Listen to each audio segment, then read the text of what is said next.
Assalamualaikum warahmatullahi wabarakatuh. Allahumma salli ala Sayyidina Muhammad wa ala ali Sayyidina wa maulana Muhammad. Saudaraku yang dirahmati Allah Subhanahu wa taala, Rasulullah Shallallahu alaihi wasallam bersabda, surga dan neraka tidak lebih dekat dari alas kakinya. Para sahabat pun penasaran. Lalu Nabi menjawabnya dengan cerita tentang dua orang yang masuk neraka dan surga. Uniknya, Allah memasukkan mereka ke dua tempat yang berbeda, itu hanya karena seekor lalat.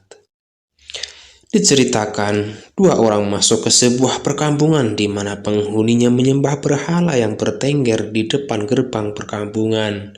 Mereka mewajibkan setiap orang asing yang memasuki perkampungan itu membuat pengorbanan demi menghormati sang berhala. Datanglah seorang pemuda dan penjaga berhala berkata, "Berkorbanlah demi keagungan berhala sesembahan kami ini. Aku tidak punya sesuatu apapun yang bisa aku korbankan." "Berkorbanlah meski dengan seekor lalat," kata penjaga berhala. Maka pemuda itu menangkap lalat lalu menyembelihnya sebagai kurban. Penjaga berhala pun mempersilahkan masuk perkampungan dengan selamat. Namun Allah berfirman, orang tersebut masuk ke dalam neraka. Sesaat kemudian pemuda kedua pun datang dan penjaga berhala pun berkata, "Berkorbanlah engkau demi keagungan berhala sesembahan kami ini." Pemuda itu pun menjawab, "Aku tidak akan berkorban sesuatu pun selain untuk Allah. Pengorbanan hanya untuk Allah Subhanahu wa taala.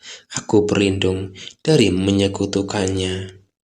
Maka penjaga berhala membunuhnya seketika, tapi Allah berkata, "Orang ini masuk ke dalam surgaku."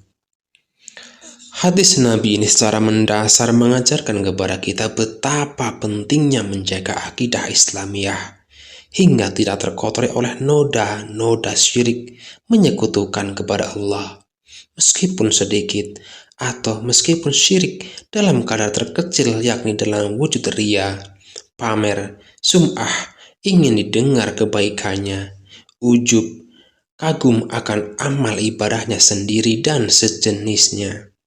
Syirik adalah dosa yang tak terampuni, menghempaskan kita ke jurang neraka, menjauhkan kita dari wanginya surga.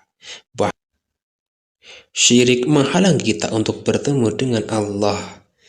Dalam ayat terakhir surat Al-Kahfi, Al-Quran menjelaskan, siapa yang berharap bisa bertemu Tuhannya, maka hendaklah ia beramal saleh dan tidak menyekutukan dia dari beribadah dengan sesuatu pun. Wallahu a'lam.